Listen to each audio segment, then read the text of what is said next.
This will be the beginning of what will hopefully become a series on breaking down certain topics and ideas from within our current ideological space. This will be done from a left-wing perspective, and I hope to cover a wide range of topics starting with capital and capitalism, and moving on to communism, socialism, and so on. If you like the concept, please like, subscribe, follow, or leave a comment, and stay tuned for more. Let's get started. What is capitalism? Capitalism has to be emphasized as a society where the dominant social relation is capital. Some important points to be made. First, capitalism cannot simply be viewed as an economic system.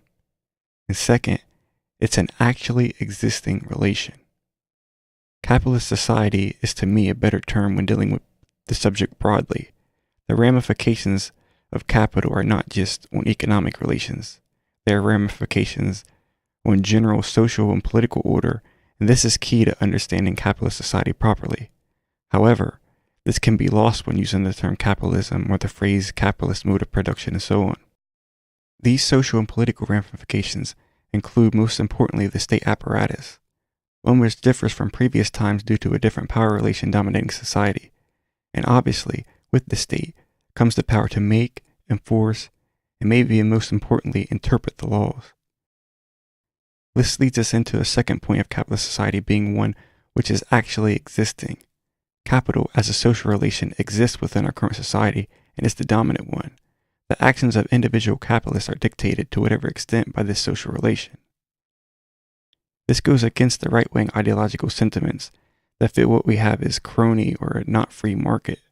Those are nonsensical concepts that serve only the function of imputing an artificial consistency to those ideological frameworks.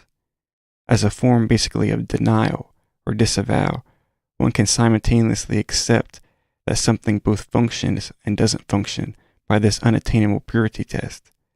One can at the same time accept that there are problems with the way the current society functions, but at the same time, through not accepting it as pure, deny fault while simultaneously keeping their ideology intact. Every system or society has a crony relationship with regard to, in this case, the base social relation and the corresponding state apparatus. Slave owners, feudal lords, oligarchs, aristocrats, and so on, had those connections. Because the purpose of the state is to reflect power relations with an enforceable legal framework. Those with ownership in society inherently use the state to protect that. Also, towards free markets, these notions go against basic human psychology. Humans at any point will try as much as possible to control and dictate their environment. This is easy to see just with common examples from everyday life. What is the biggest fear, for example? As it is said, it's of the unknown. Even the fear of death, which people name as a big fear, comes from not knowing what happens after you die. This is alleviated by building an explanation to what happens, for example, nothing or heaven. Also, what is the scariest part of a movie? The point at which something shockingly comes out of nowhere, or an unexpected turn on a roller coaster. These situations are obviously controlled by voluntarily entering these situations, as opposed to, for example, being thrown off a building or being kidnapped, which serve as basic fears. At any point where it is assumed that humans will give up control, it is going against these basic functions. But these assumptions are not just against basic human psychology. The free market as an idea is logically problematic. With a basic move, you are limiting freedom. Specifically, by confining the power of the state, you are confining the freedom of others to freely organize and naturally organize against their wishes within a society. You are never actually arguing against the state or against state power.